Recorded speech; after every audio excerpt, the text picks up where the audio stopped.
All right, today we are moving on to Napoleon and the end of the French Revolution. So we have covered the French Revolution from the beginnings with absolutism, Louis XIV, and his descendants up to Louis XVI, and their lifestyle and how it creates this drain on France. And you see both the commoners and the nobility upset with it, leading to eventual revolution.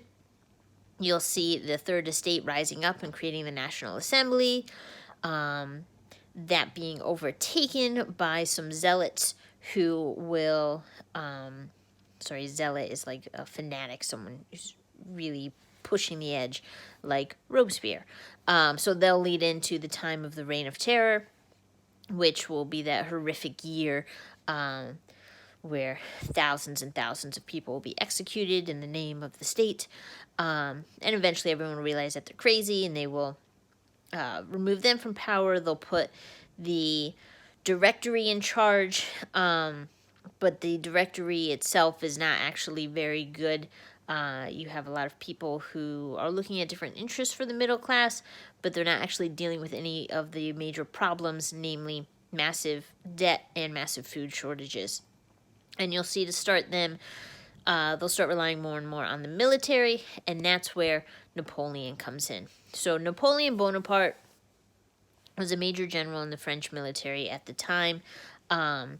He was very popular. We know that all of history loves generals, like we have George Washington, because at war you can become a hero. So he is going to be victorious when fighting the Austrians.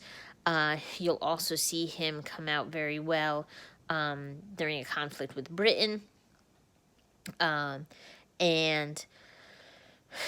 you'll see more and more people rallying behind him to the point where he realizes he has enough power that he can overthrow the state. And that is what he does in 1799. He will have a coup d'etat. So coup d'etat is French for overthrowing the state. It's a simple term that for any military uprising. They have a lot of coup d'etats in Nigeria. But for Napoleon, he's going to take over, and the Directory will be replaced with a new form of government called the Consulate, and the Consulate will choose Napoleon as their leader. They'll actually vote him in. He doesn't officially take power himself. They vote for Napoleon. You can decide at the end if that was a good choice or a bad choice. So, 1799, you see the overthrow of the state. There is issues fighting with Britain. There's also issues with people are still starving. So, in 1803, you see the Louisiana Purchase, which you usually learn about in U.S. history from the American point of view because it's a major win for them. And for France, it's a major loss. They sell this land, which could have been very beneficial to them, but they sell it because they needed the money. They needed the money because people were starving, but also because they were planning to go to war with Britain. That doesn't actually happen, but you'll see this influx of cash, which for France will be very important to Napoleon. And he'll be seen as a savior, which makes it a little bit easier a year later in 1804 for Napoleon to crown himself emperor. He's going to decide he is the emperor of the French Empire. And so you start the French Revolution with trying to get rid of a king, and you end it with getting an emperor. And he's going to build the French Empire. He is literally going to try and take over the world. The map images shows you how far France is actually able to extend under Napoleon. And he's going to do really well for almost 10 years. And then he's going to make a terrible decision, which has been repeated over and over again in history. And people just need to start paying attention to their history teachers. In 1812, he's going to decide to invade Russia. And there's a lot of problems that are going to happen. If you know anything about Russia, it's very big and it's very cold. So He at that point had one and one and one and one. And remember, when people win, they start to think they're really important and they can't possibly lose until they attack Russia. So he and his military army are going to invade in 1812. And they're going to be very big in pomp and circumstance in terms of showing off who they are. Basically, like a warning, we're coming, the French are here, and you should just surrender. It's actually very Persian with the Persian Empire, if you remember that. So they come in and they march through Russia to Moscow, which was the capital. And they, on the way in, they are very destructive. You see them looting, taking a bunch of stuff, terrorizing the people, lighting stuff on fire. They light a lot of the cropland on fire to sort of announce that the French are here and everyone should be afraid. And they take too much time doing that, so that when they get to Moscow, they say, we're here, bring us to the king so he can surrender. And they say, the king's not here. He left with his whole family. And where did they go? They went to St. Petersburg. Okay. And so you remember St. Petersburg, built by Peter the Great, and it's actually going to save Russia. And there's lots of stories that go along with why this is so terrible, and you wish you could just make it up, but this is what really happens. Basically, he sends out a message. Very simple. We're in Moscow. We have your capital city. You need to surrender to us, or we're going to burn it to the ground and take it. And he has it translated in Russian. He gives it to a messenger, and the messenger brings it up to St. Petersburg, which is several days' ride. And he gets the message to the king, who then sends a message back again, several days' ride. And Napoleon's kind of waiting in Moscow for the message. And when he gets the message, it's very simple. It's go ahead. So Napoleon's very angry about this, because clearly this is a translation issue. So he fires or kills the translator, says, get me a new translator. Let's be very specific. We have Moscow. We have your capital city. We are in your royal quarters. And if you do not surrender, we are going to burn the city to the ground. We will take all of your goods, and Russia will see its capital city fall to the French. And again, they write they get it translated. The guy rides up on the horse, takes some time, gets the message back, comes back to Napoleon and delivers a message from the Tsar of Russia that says, basically, yeah, we heard you the first time. Go ahead and burn it to the ground. Well, we're not surrendering to you. And part of that, you say, like, that's just really Russian to say that we will never surrender. But another part of it is he invaded in mid to late fall, and he was sitting in Moscow sending those messengers up to St. Petersburg and waiting for them to come back for several weeks. So while he was waiting for surrender, the Russian Tsar was waiting for winter. He knew winter was coming, and the only way you survive Russian winter is by being Russian. So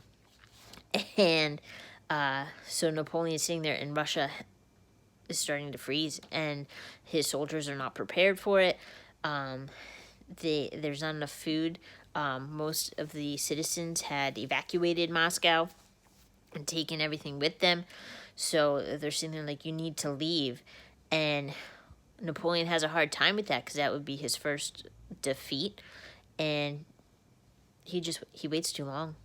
And he says, finally, we got to leave. Now, when he left, it gets worse, because he could have gone to the north or he could have gone to the south, but he doesn't. He decides to go back the way he came in, which meant a lot of that land was already destroyed because his soldiers had burned quite a bit.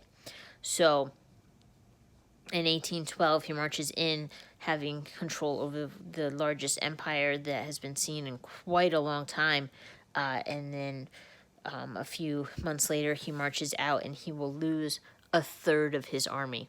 They will either freeze to death or starve to death or desert. And it's this massive defeat. And you see an interesting event, because once that loss happens, just like always happens in history, once that big empire loses once, everyone else starts to think, well, maybe they could lose again. So you see this rallying around other areas, particularly Britain.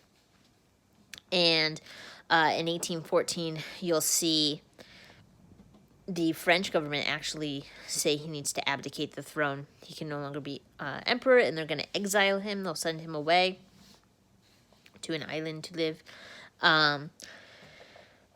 And they will try and hold the empire without him, but it just starts breaking apart. So it's interesting because they send him away, but then they'll actually call him back. And they'll say, could you come back and win the war again, because now everyone's fighting with us? So he does come back from that exile, and he will have the very famous Battle of Waterloo, which will be considered the end of the French Empire, and the rise of the British Empire in terms of their great imperial century, if we remember from the Empire unit. So he leaves, he comes back. He's only in charge that second time for about 100 days before he loses again. But again, it's sort of this marker of the French Revolution, and really knowing they want a different government, but having no idea how to do that, where they start with a king, and then they wind up with the Committee of Public Safety, which turns into the Reign of Terror, and then they go to the Directory, which is unable to withstand a coup d'etat, and you see that replaced by the Consulate, who then falls to an emperor who is then got rid of and exiled, and they're going to stand, but they immediately call him back, and he comes back to rule only to be exiled again.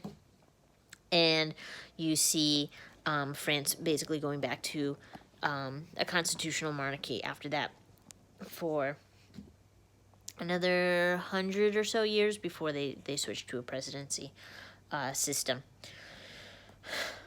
So it feels like the French Revolution didn't really do much, because they start with a king and they essentially end with a king. Because after Napoleon, again, they'll bring a king back. And you'll see this concept of what was really the point. But then you need to look at what the legacy of the French Revolution was. To start with, you see the end of absolutism. It is so terrible that in Europe, there are areas where absolutism still exists today, particularly in the Middle East. But for Europe, it doesn't exist anymore. And you see that being crushed. You also see the power of nobles ending. So you see that shift to nobles being what they are today, which is people with titles and money. They don't have power over other citizens. You'll also see peasants becoming landowners and really starting to push for more equality. And it sounds weird, but a big part of the French Revolution is a push for nationalism. Their country was, from an outsider's perspective, really terrible and on fire for most of it. But when you were in France, you felt it, and you start to see this wave of my country is the greatest. And in many ways, that can be very supportive of a country, the idea of you working to help your own country. It can go to extremes, which is why you wind up with World War I and World War II. But on the whole, it can be beneficial, and that really starts to come out. And you start seeing people identify themselves not by an empire, but what their actual country is. And you also have those Enlightenment ideals spreading, the idea that people do have power over the government. And if the government is not protecting you, you don't have to protect the government. And you can change it, and you can make it better. Hopefully without killing 30,000 people. But that idea that government doesn't have to exist just because it's always existed, as a citizen, you can change it. So, short lecture today with the wrap up of the French Revolution. What I want you to do for your assignment is pretty simple. So you have 3 PowerPoints now. There's in the entirety of the French Revolution. I want you to pick 4 events that you think were really important to the French Revolution, causing it, continuing it, ending it. You pick, and you do me the basic. What is it? When did it happen? Describe it, and then why do you think it's important? Okay, so pretty simple. Hopefully, if you have any questions, email me as always, and I will see you next class.